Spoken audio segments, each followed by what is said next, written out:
Perk 30s on that.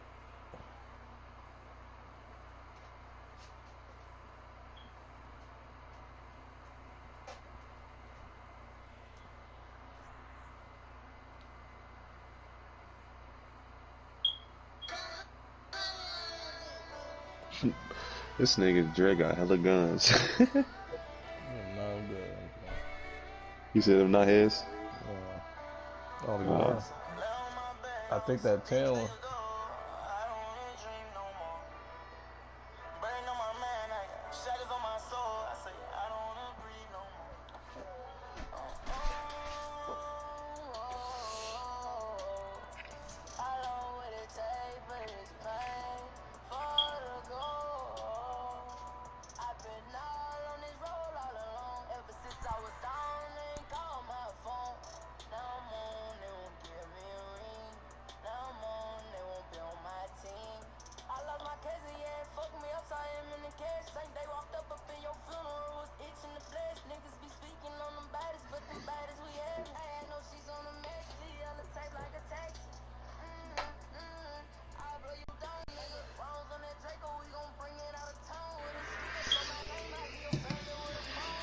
B3. Not much. How about you? To the left. You answering my text in person? Come on, G. What? Our next guest hasn't had an easy road since leaving the Celtics for Hey, the take the one rival up league and his top. new book, This one up over here. He's the author of From the Outside, My Journey Through Life and the Game I Love, a two-time NBA champion. I'm surprised the weak ass niggas ain't pull Great, up. Alan, so good to have you. Yeah. Even though you're a fellow Husky, I have to get out of the way for this one. What's happening? I'm not. No, come on now.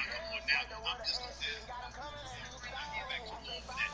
Let's get right to it. You see the book From the Outside. How much does that title have to do with your relationship with your former teammates? Not. I would say probably 20%. You know, the thing is, I talk about this because I come from the military background, so I've lived, all over the world. So as I've traveled to the places I've lived, I've always had to find a way to learn to meet the new kids that were in the neighborhood. Make friends with the kids down the street, and one thing that was consistent with basketball. So, and then you take the fact that I'm a three-point shooter, it played great against each other. So it had, just a small part, but it works well for the book. What is the relationship with you and these players, particularly Rajon Rondo right now? Well, I haven't talked to him. Why not? When I left, Oh my God, y'all. assuming, just like any free agent anywhere in America, in any sport, you have the opportunity to move on and go to greener pastures, whatever it may be. But when I left, it was clear that the team wasn't doing what they needed to do to bring me, into That's my the fault. next year. So, so writing on the wall, I signed a new contract. Let me interrupt. They did offer you more money than the Miami Heat now. And you still decided to go to South Beach to join LeBron James, D. Wade, and the crew. Because they offered you more money. Because before you saved the Miami Heat, it was about my negotiations with the Boston Celtics, which we started throughout that year. We wanted a contract for that year, and we wanted to make sure the three of us retired together. So, based on where I was as a player at that time, what my salary was, I knew I was going to take a pay cut. So, by the time the year came, they had signed everybody else contractually, and then when it came time to me, it was like, this is all we have left for you. But I knew what everybody in my position was making. So based on what I was asking for, what they were willing to pay me, it was like, we can't pay you that. We're not going to pay you that, even though they could have if they wanted to. So now we realize, hey, the relationship seemed like it's over. We had the LA Clippers, we had the Miami Heat, Memphis Grizzlies, and the Timberwolves on the table left for me potentially free agent wise. So as we knew that the Boston relationship was over with, we had to figure out between these 4 teams where I was going to go. In that same day, what the fuck?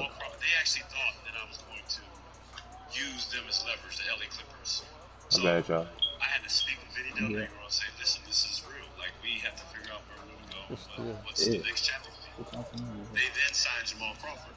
Ooh. So then what was left was Miami, Memphis, and Minnesota. Oh, I thought So I had to choose between those 3 teams, knowing that my tenure Max, I'm coming to you in a couple of seconds. Let me just ask Ray this. That's business. Yeah. And we get that.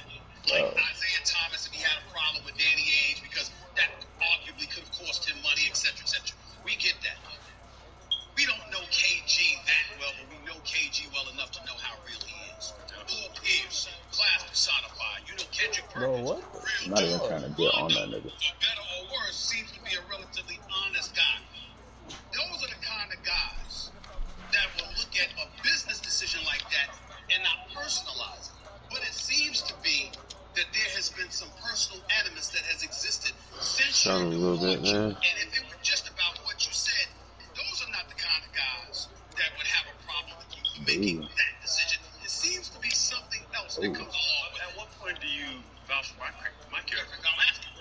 You look at me and you say all these things that I didn't do and this is who I was. Like, I've been good to the media my whole career. I've done everything that people have asked me. When it comes down to that scenario, just like anybody in sports knows, you have a deadline. July 1, when teams come up and they say, hey, we want to bring you in, and then you got July 2nd, 3rd, where you can start signing contracts, you know, the chips are falling. I'm not questioning any of that. What I'm trying to tell you is, it gets to the point where, you know, the situation happened with James Posey.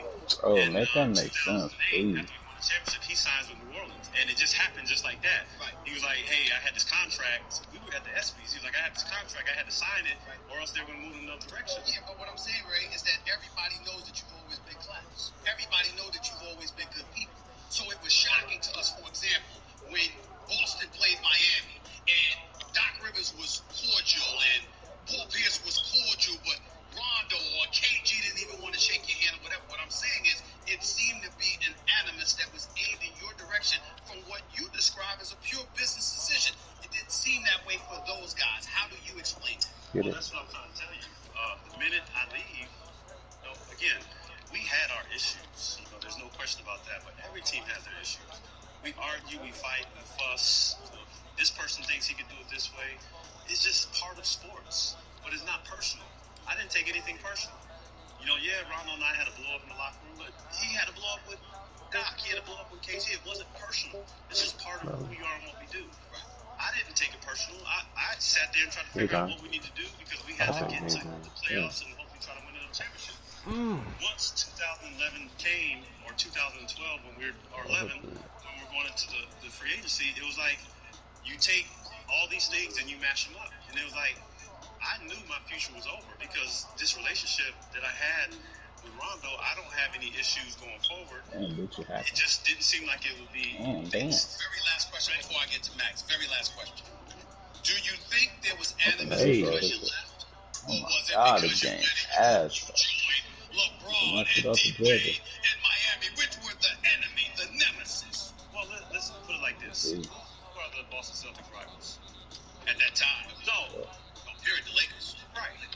So you can't say that they're the rivals. Like, at that time, Ray, you could. Hey, bro, D. I didn't even know I was fucking him up like that.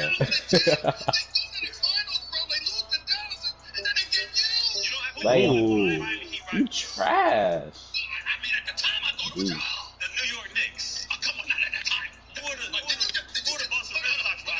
Did you just bring up the Knicks with a straight face? I had his ass going silly. Hold on.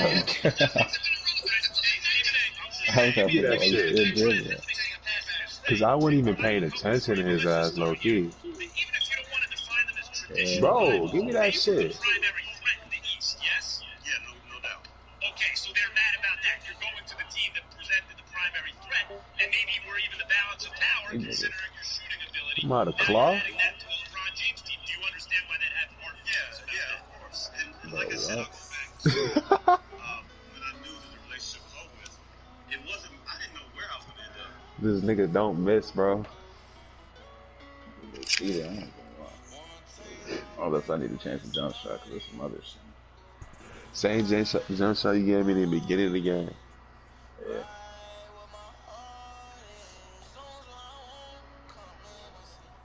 But when you look at the dominoes and how they fall, you have your options in front of you. I'm not going to sabotage myself because people are going to be mad that I go to Miami. I have an opportunity to win a championship ring.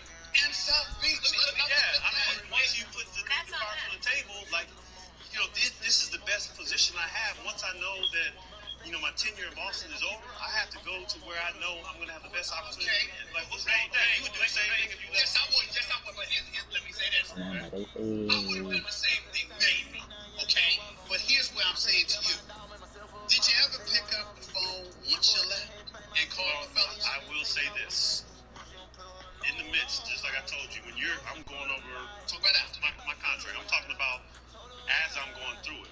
I'm sitting in my backyard and I'm having a conversation with Danny Ainge, and 24-20 he's quarter next relaying what shows. Doc is saying, and we're talking about this whole process.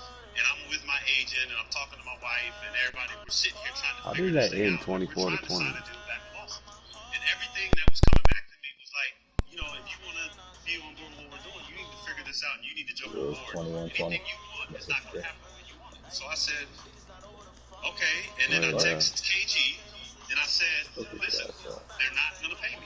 He goes, no, they're going to pay you. They're going to take care of you. It's going to be all right. You're part of the family. I was like, it's not looking like that. And then the next thing you know, I get off the phone with Danny, and he had a conversation with Certified, Doc. but He said, listen, if you want to be a part of this team, you agreement. need to sign this contract. So I said, next thing you know, I got Memphis, Minnesota, and Miami. The rest is history. Jaden. Ray, in the book, you tell me what you would have done. I'm ready to tell you in a minute. Go ahead. You describe how I did. Ain't going nowhere. Got flip flops up there. No problem. In the book, you describe KG as a teammate, as the teammate. But it seems that Rondo is, the real guy at odds here. If Rondo weren't on the team, you said he wasn't passing you the ball at certain points. If Rondo weren't on the team, would you have left Boston, do you think? Well, I'll tell you, one scenario we talk about in the book, most people were saying that, speculating on why I left. And everybody's like, I was mad that I was coming off the bench. And I was like, I loved Avery. Avery was great. There were moments where we got to the point where I was coming off screens and the ball was going another direction. And I knew what the play was. And I sat down with Doc and I was like, listen, I'm trying to make this work. I think the ball is going another direction. We need to figure this out. And he goes, yeah, the coaches and I have talked about it. We need to figure something to do. So he said, why don't I just bring you off the bench for Rondo so you can play with Avery, middle through the first quarter. And I said, I can handle that, but why don't you just address the issue, the problem, whatever it may be? Because I don't have any issue. We just need to figure out what we need to do to win. So, Ray, if Rondo wasn't on the team, do you think you would have left or no? No Rondo, would you have stayed in Boston, do you think? Again, that changes the dynamics. I don't know what would happen contractually, how they would have felt. But what I will tell you, is that when we came into this scenario, I said, well, we need to do better to execute after coming out of timeouts and I went to Doc and I said, what are we going to do? I went to Danny and I asked him and I asked Doc, and he said, ball's going to be where it's going to be, and that's how we're going to go. And by the way, I ain't flipping on nothing. I'm right here. I got a couple of more questions based on that, Ray. I'll be right here. Here we go. Flip-flops. You guys don't watch sports. You two guys. Oh, man, slap that shit.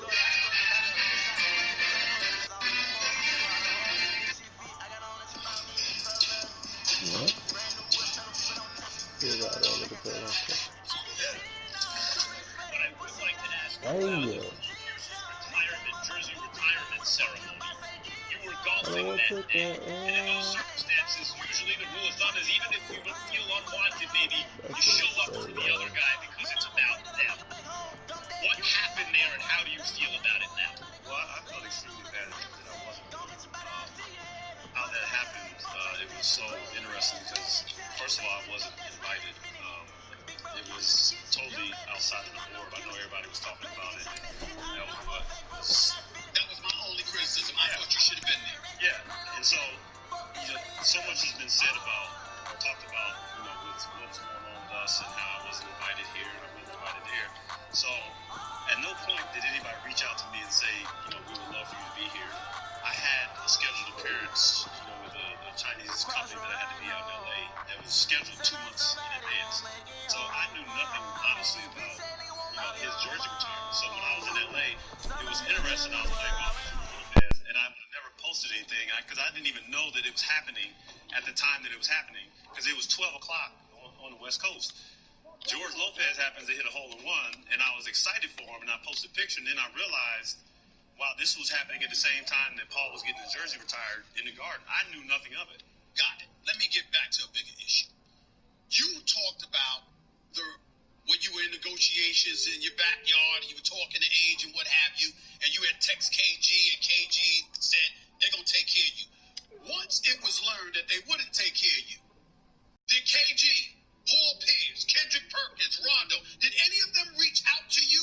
Did they reach out to the Boston Celtics on your behalf in support of you, to your knowledge? Not that I know of, but on my behalf, once you sign that contract, it's like now you had to think about what exactly just happened. You know, each one of us have been put or thrust into a situation where you sign with another team and you had to say, what exactly does this mean? I'm staying put or I'm moving somewhere else. Now I had to start putting that process in place. So the minute that happened, that's when the vitriol starts. That's when I have to now deal with the backlash. You know, I've had players twittering that, you know, I'm a traitor, tweeting, that I'm a traitor all of a sudden. Who tweeted that? I'm not going to call them out, but I just know who, and I remember who it was because I've learned don't speak on somebody else's business in this game because everybody makes their own decision for their own reasons. We all have families. That's what I don't understand is like for another player in this league to say, oh, it was wrong that he went there. Like, we don't criticize another player because we know what it means to do what we need to do. So you feel, Ray Allen feels, he's been wrong as opposed to you thinking you did them wrong? Say that again? Do you feel that you are the one that has been wrong in terms of the relationship with the players? I'm not talking about the negotiations. I'm not talking about the Celtics. I'm talking about KG, Kendrick Perkins, Paul Pierce, Rondo. You believe you have been wrong as opposed to them feeling like they've been wronged by you? First of all, Kendrick Perkins wasn't even on the team when I left. So That's true. He doesn't. Went to OKC. It's not about right and wrong. You know, we're signing a contract to go to another team. Like, why is there right and wrong? I went and won a championship. Why are people telling and beat them to do it? Yeah. Let's not forget that you beat your old boys to do it. No, we didn't play the playoffs. No. You're right. It was before you came. You're right. Yeah. I'm sorry. Why do I have to apologize for doing something that I was supposed to do? When we get drafted into this league, they tell us, do you have goals of winning the championship? That's our mission. That's our goal. Bro, ain't no way he got up there. We're fortunate to be with a team that shares the same mindset. The players share the same mindset to want to come out and believe in the process every single day. That's been my mission forever. I've done it. I tried it in Milwaukee. I failed. Tried it in Seattle. I failed. Won in Boston. And then ultimately going to Miami. Just to be clear, so they're salty, you're not. I never was salty.